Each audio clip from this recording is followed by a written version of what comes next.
Welcome to the AO Daily Show. We have an interview with Monjp and all that and more, along with a gold code raffle and some small talk with Bogul. Bogul, are you ready for some small talk? Nice. That worked perfectly. I think we just use the part from that moment on. Welcome everybody. Yeah. There's not much to add, I believe, other than we have been watching the Six Company, the Six Alliance for a while now. We have seen Uprising King and Monjp specifically a few times on the show. So I think we had a good opportunity to get in touch. Thanks for taking the time. Um, I'm very curious to hear what he has to say, Shozen.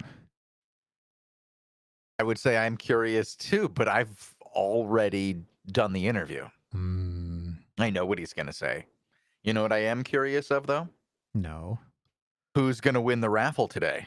Oh, how does that work? Well, what you do is you type !raffle into the chat. That will have Moobot will then send you a message saying you've been entered into the raffle. Sometime during the show, I will have Moobot pull a few names from a hat, a real, actual hat. I will then try to read them and then broadcast them in chat. You will then whisper me that you saw your name in chat, and I will send you gold in the next 24 hours or so. Nice.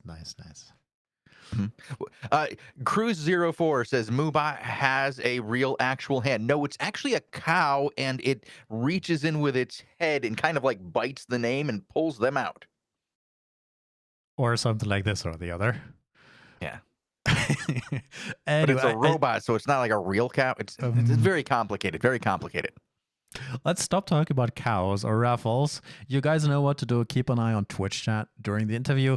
And I think that's all we have to say for Monjp Uprising King. Yeah, I think, he does explain who he is, and I think I give a pretty good introduction. But we've been watching them for a few weeks now. It's been great to see somebody else in the Black Zone rise up and fight against these larger entities. And it's enjoyable to have multiple groups fighting in the Outlands right now. And these guys are one of the more active groups. So let's start the interview and learn more about Monjp.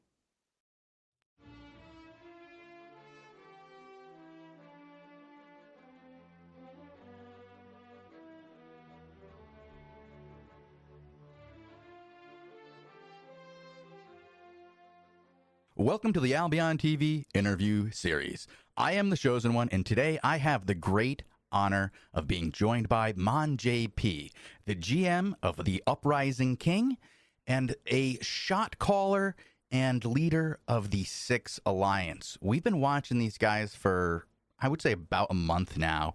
They came out of what feels like nowhere in the Outlands and just started playing hard. I mean, these guys are showing up to ZVZs every day and making content where there is none, because we are in the middle of I guess it's like a downturn in the giant war that we've been watching between the Coalition and the Empire of PoE.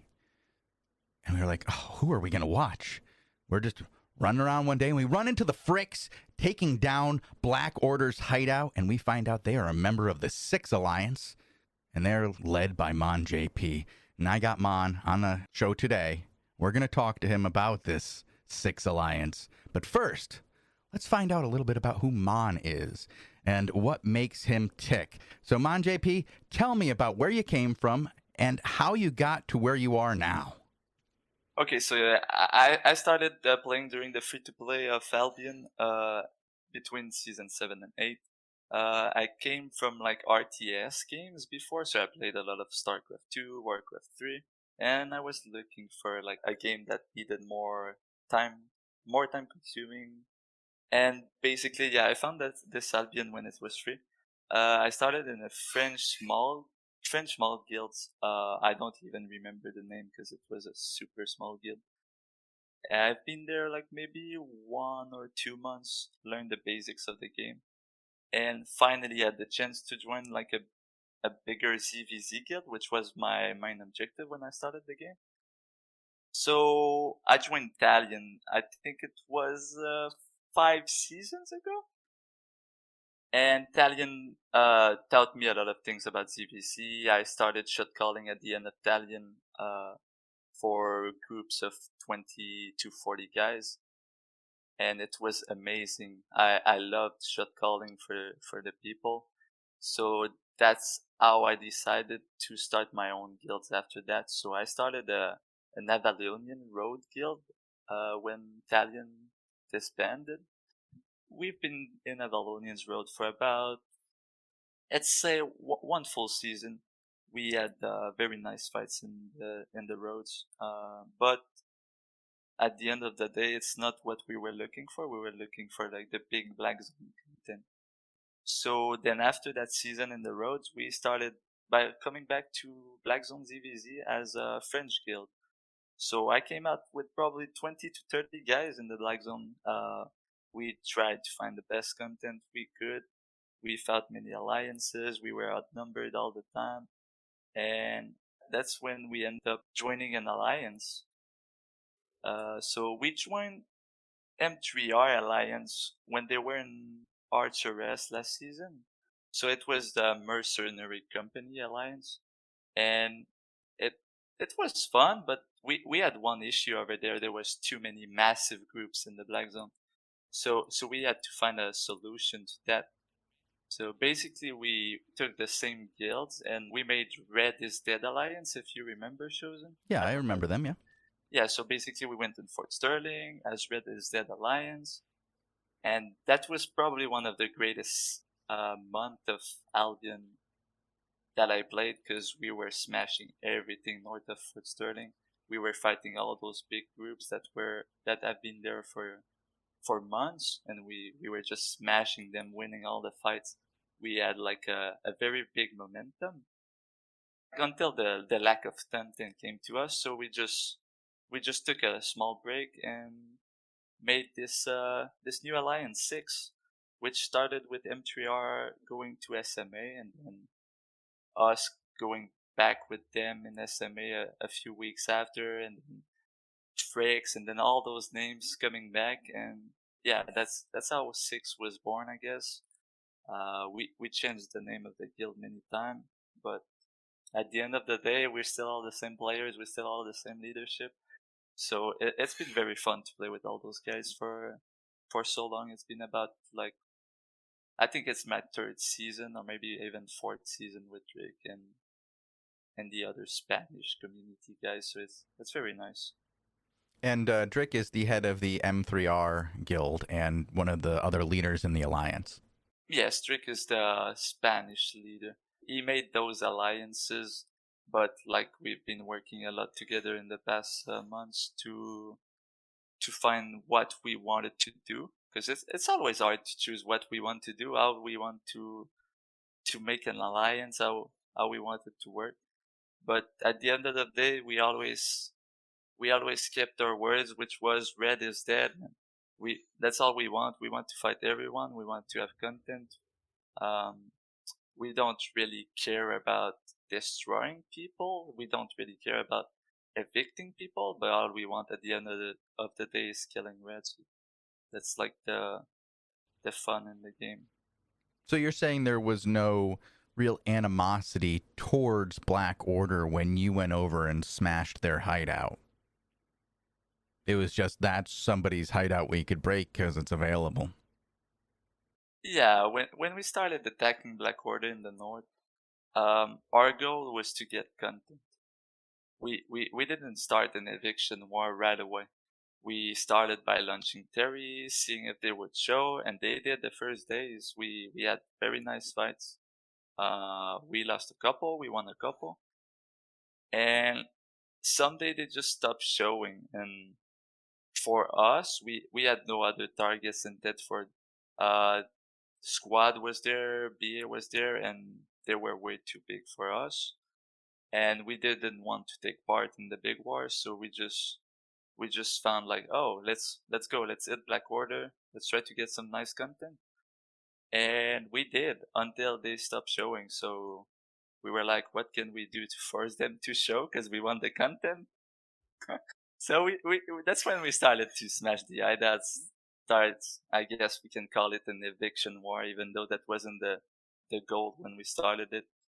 And it did work for a while as well, until they just I think they probably just gave up. Hero 9 was their allies. They had maybe 3,000 players at the time, and like they lost a lot of members real quick when we started killing the hideouts. They lost a lot of guilds, lots of members, and we just killed pretty much all the north except one hideout, which we're still fighting up to this day for that objective, I can say. And 3,000 is about the same amount as what you guys have in your alliance right now. So you'd think that they'd be able to fight back against that. What do you think caused them to stop fighting against you over there? I honestly think that they just don't have the same guild requirements as 6. So 6 Alliance, yes, people are gonna call us Arch 2. Is that true? Not at all. Like, we recruit guilds that wants to do ZVZ. We have ZVZ high requirements like big guilds. We have minimum IPs, minimum amount of players per guild. So yes, we have a lot of members right now. That wasn't the goal, but like when you face those big alliances, you don't have a choice to have the same numbers as them. And I think the problem with Hero 9 was they had a lot of guilds, but they were like more like PvE guilds, we can call them. So they just wanted a safe spot in the Black Zone. They were all together to get that safe spot. They had Black Order with them to protect them. And yeah, so they just wanted to fame, do PvE, do some PK on the map, skill reds, but they didn't want to commit to full ZVZ all day, all night. And I think that's what killed them the most, like when they started losing stuff because they weren't ready to ZVZ. Well, they just pretty much gave up, and they either disbanded their guild or just went in other alliance that could protect them, I guess. All right, well, that makes sense. I mean, if you guys are a ZVZ focused alliance and that's what you came out to do and you were formed to do, and you're going against Black Order's alliance, which may have been formed during, let's say, more prosperous days of their existence. Not that long ago, they won the season. They're backed by Blue Army and Squad and all those guys. So at times, they've been very strong and been able to build an empire, a rental empire even, where people are paying to just have the right to live, like you said, out of the Black Zone. And those guys are not ZVZ focused. They're PvE gatherers, not necessarily people who fought their way out. Now, how did you get territory out here in the Black Zone? You guys said you said you were a Rhodes guild, and then you became a Black Zone guild because you wanted larger ZVZ fights. Did that mean you guys poured out of the roads one day and just started taking down territories and planting hideouts? How did this happen? Did you fight out of a city? How did you get that foothold? We can say we poured it out of the roads. That's pretty funny. No, basically, we had a guild called Keeper of the Road, which is probably the same guild as right now. Like, I was the GM, and we just changed the name when we came out in Black Zone. But yeah, we wanted to do bigger ZVZ. We wanted to go for objectives. We wanted to fight other guilds in the Black Zone. We wanted to have territory zone to live in, like pretty much everyone. So yeah, we came out in the roads. We, like, probably with 20 men, like one party, and we had some nice fight. But the reality is that you need bigger groups, bigger alliance to have stuff in the Black Zone. And yeah, that's why we decided to join an alliance at that time, which was 2 seasons ago. So yeah, we decided to join an alliance, but I always said one thing to my members, and is that I do not want to end old. I do not want to have Reds as ally. I do not want to have a lot of people as allies as well. And so far, I've been in an alliance that promoted the same thing as me. So like, when I see a red, I don't want to go check in a list of allies and see, oh, are you ally or no? No, I just want to fight them, kill them, and have fun, you know.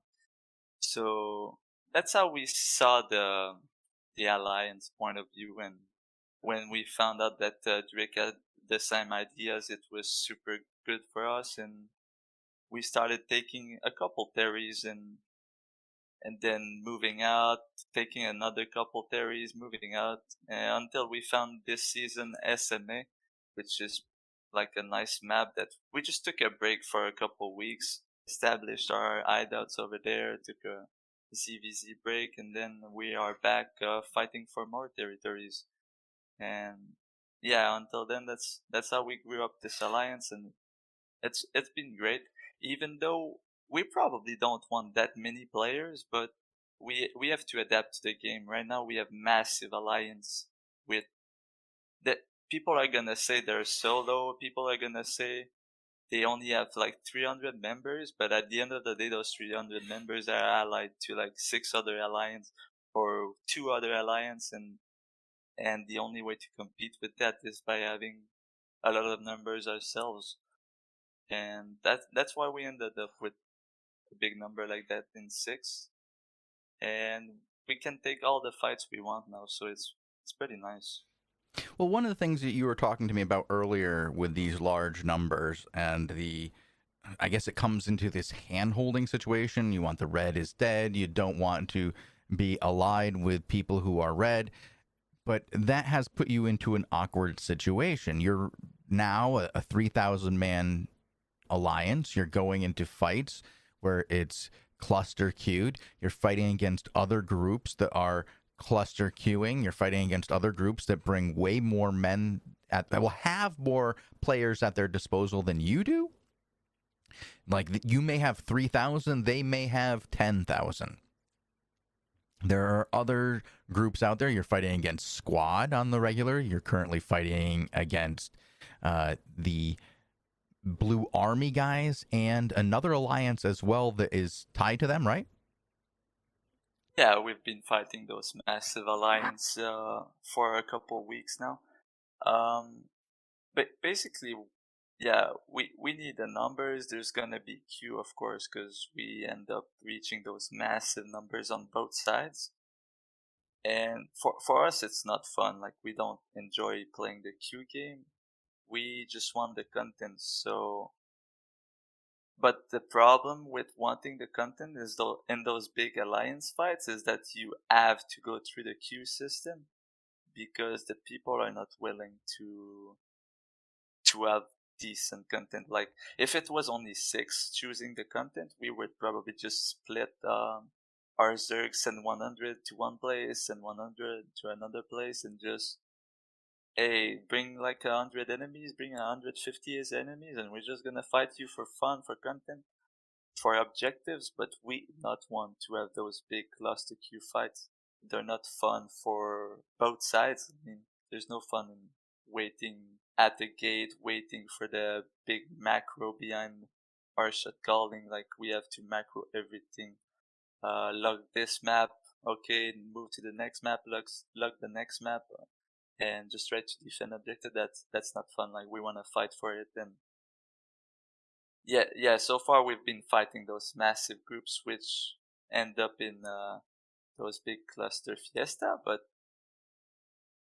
yeah, it's not really what we want. Yeah, it's been very hard to play around the debuff around those alliance while using I guess they all play together, but they use different alliances. Like, it's hard for us to play around it because we don't want to split alliance. Like, we don't want to have red as allies. We just want to enjoy the game. And right now, yes, we have a lot of people. We try to fight with like the 60 debuff thing against the big alliance, which have like 30 debuff, 30 debuff, 30 debuff. So we're already at a disadvantage when we start a fight, and we even get more disadvantage against them with the amount of players we can get in the zone. But by having many guilds like we do, we try to avoid having like 150 guys in one call. So we try to like have those smaller groups, like 40 guys together, 60 guys together, and it just doesn't work with the queue right now because we're gonna have like parties of 20s fighting parties of 150, I guess, or fronts of 150. Hmm. We're trying to work around it, but it's like we just started the queue process for a guild like right now our enemies that we're facing like Squad, G Armor, and all of those guys have been playing with the queues for months now, and they know how the queues works. They know how to go around it, how to perform with them. On the other hand, as for six, we just started playing with them, and it's been like a very hard learning curve for us to find a good way to to a good way to fight enemies, you know.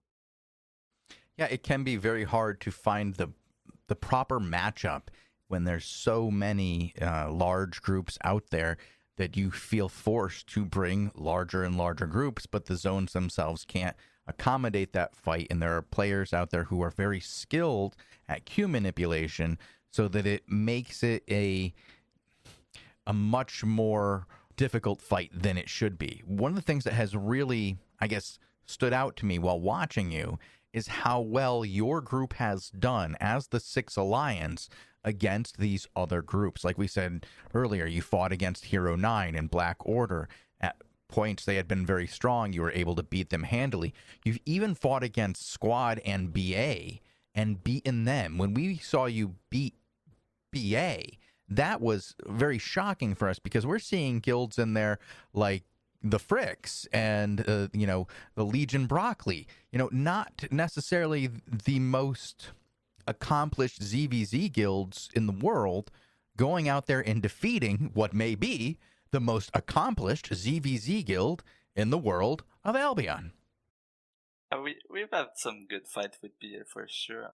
For small guilds like us, we try to have like different fronts to fight guild like that. For me, I lead for example, my own guild, Uprising King, which is French, and I have the Fricks coming as well in my calls. And we try to do the best to improve every day to fight those big CVZ groups.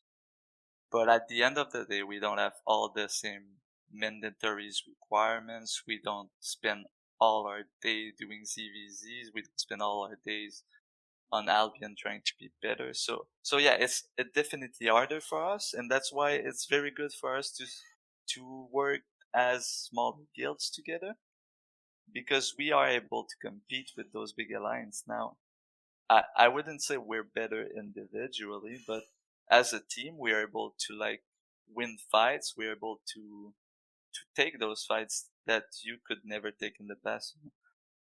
And yeah, we've had some very nice engage on BA, on G Armors and stuff like that. I myself loves to play like more like a flank squad, bump squad with my guys. So we usually take a different angle and we just go in, and we're not scared. We go full offensive, and hopefully we're able to break them by the time we're in the middle of them. No, I hear you. You guys have done really well against those guys. You've made some incredible plays. You've defeated them a number of times. We make jokes that, it goes back and forth, you guys, between, BA and Six, and it depends on who BA has shot calling that day. If King Mojo is there and he's shot calling, you guys are gonna lose. But if Sucks is there, hey, group 2, you got a chance.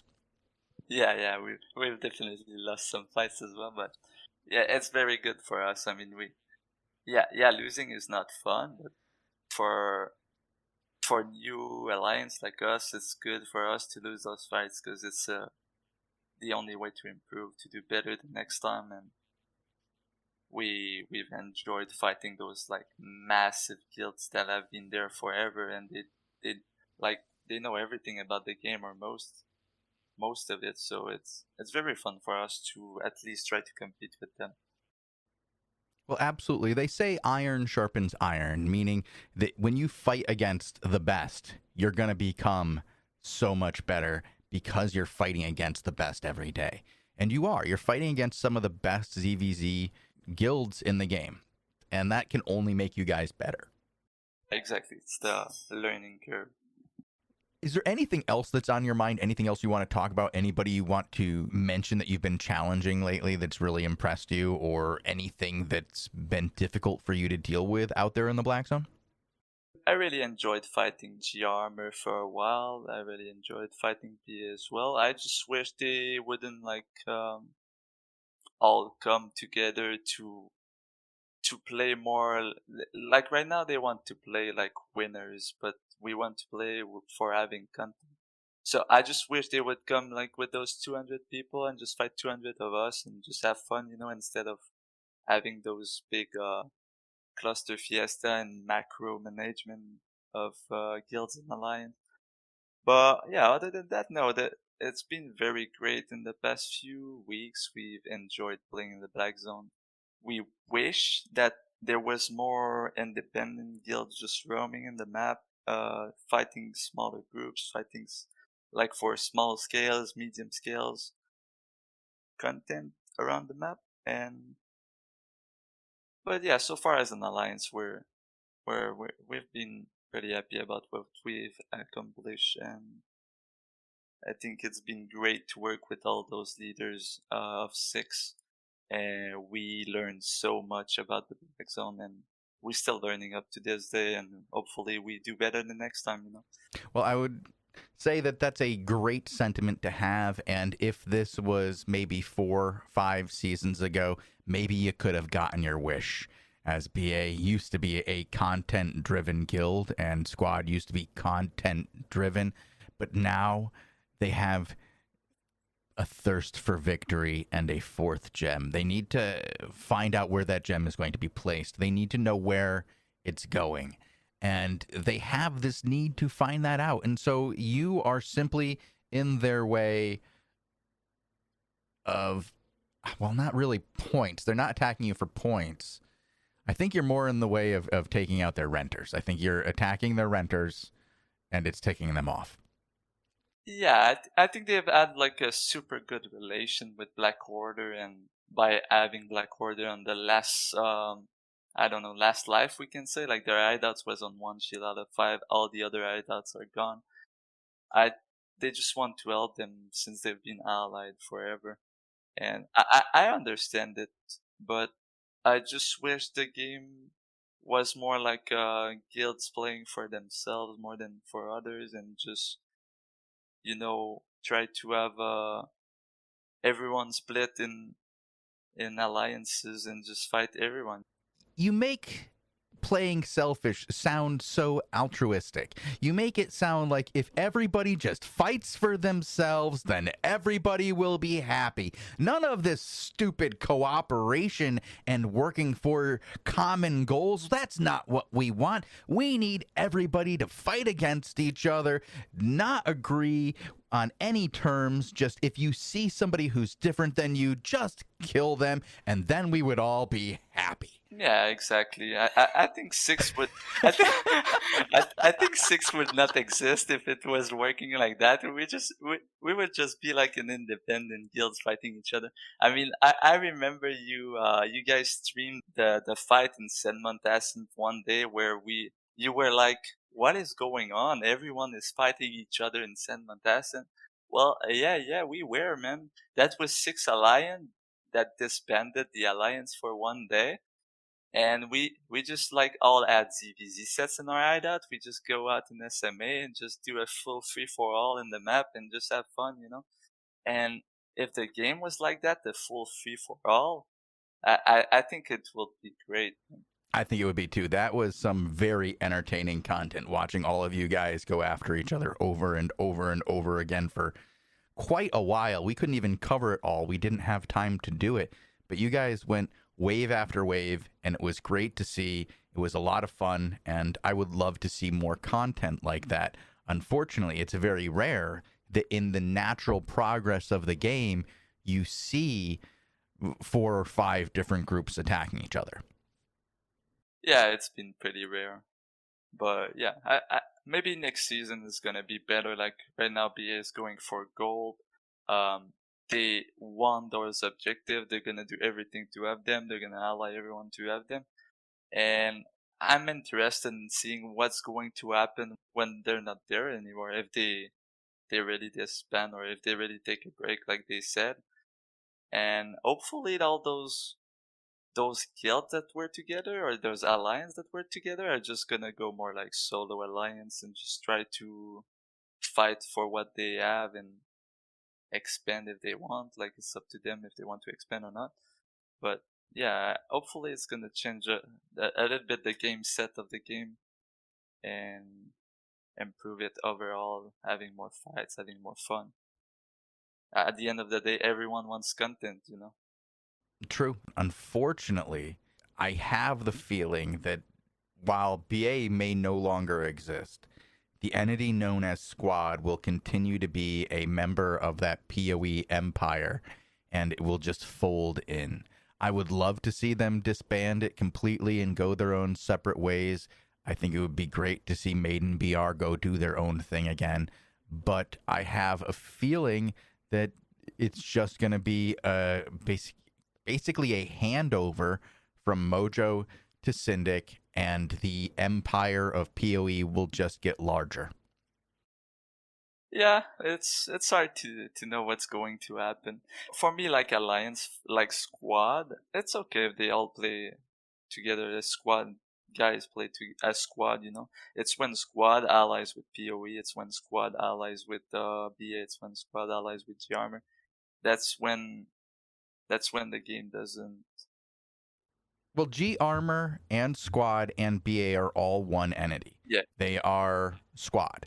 exactly. And then you have PoE, which is slightly a separate entity that works with Squad. But I feel that Squad will just fold into PoE, and that includes Gormer. Like, I think Gormer and Squad, and I believe there's another group there too, will all just become members of the PoE empire and some PoE SQR or whatever. There'll just be another group of them.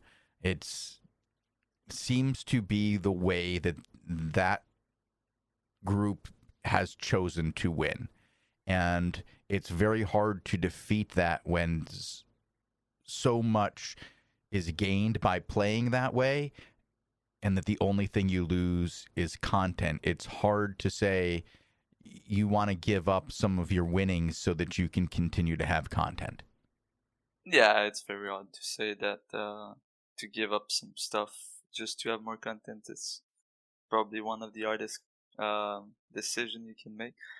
But yeah, I don't know, when I feel like BA right now is super strong and they're more like the guild that prevents their alliance from falling. They've been carrying the fights versus PoE. They've been carrying the fights over here in Thetford as well. When those players are splitting or going to other guilds or just taking a break, I feel like the enemies are gonna be a little bit weaker than they are right now as individuals. Like, the level of the gameplay is gonna lower a little bit, and I think it's gonna be takeable fights in the future more than. Even though they're gonna have more numbers, they're still gonna have a big alliance, but it's gonna be easier. I feel, to fight them, because overall BA is really the Zerg that boosts this alliance up. I feel that's the way I feel. So I have to agree with you on a lot of those points there. The way you illustrate that, yes, BA is the enforcer of the PoE empire, and without their primary shot callers, they are not as effective. And it's not even the majority of BA that makes them that effective. It's their leadership core. And if that core isn't there leading anymore and the members that disperse, it really does leave the power vacuum that somebody will fill. And it will give an opportunity to the members of the world of Albion who want to find cracks in the empire. If one or two groups join another side, perhaps it makes the empire weaker, and if it's weaker, it might just make for more space. Or it might just make it so that the content is better, as PoE by itself makes for better fights against its enemies, and neither side ever truly push each other off, but we get constantly good fights, because that's what we want, is content at the end of the day. Yeah, exactly. But the game is made the way that you want to win. So, and to win, you have to be bigger than your opponent. So that's why at the end of the day, yeah, maybe BA is gonna fall, maybe their empire is gonna fall, but who's gonna be taking it, you know? And that's the real question as well. Hopefully nobody takes it, but we all know that there's gonna be another massive force that's gonna take over and just start doing the empire again. And hopefully it's like on a smaller scale where cities fight for cities, you know, people living in Thetford fight for people living in Thetford. And we stopped running like the entire world to start a massive war against people. And yeah, I don't know. I don't know how it's gonna end up. You just want a world where you can fight your neighbors and run 2, maybe 3 zones to get content, or just knock next door on the hideout in the same zone as yourself. None of this running 15 maps nonsense. None of this having to fight 3,000 guys at once. You want to be able to fight with 100 to 200 guys in your own neighborhood. Yeah, that would be nice. That would be nice, man. Well, thank you very much, Monjp. Is there anybody you'd like to give a shout out to? Anybody you'd like to say has done a great job in your guild or alliance and give them a little bit of airtime before I let you go? I have to say one thing before I go, and it's been important on the stream for a while, and it's freaks are recruiting. Don't ever forget that, man. And other than that, like thanks to everyone. I mean, it's this game only exists because of its community, and we just have to make sure it keeps existing by taking the good decision for it. And yeah, other than that, just have fun, boys. Kill each other, have fun, and yeah, there we go. Red is dead. Don't forget that. Sounds great, man. I look forward to seeing you guys on the battlefield and seeing how you make content. I love watching you guys fight. I'll say that. It's been rewarding for the audience to see you guys out there believing that Red is dead. And I hope you find lots of Red out there and that at least, you know, somebody dies. Oh yeah. Thank you, Monjp. It's been great. I'll talk to you soon. Yeah, thanks you for having me, man.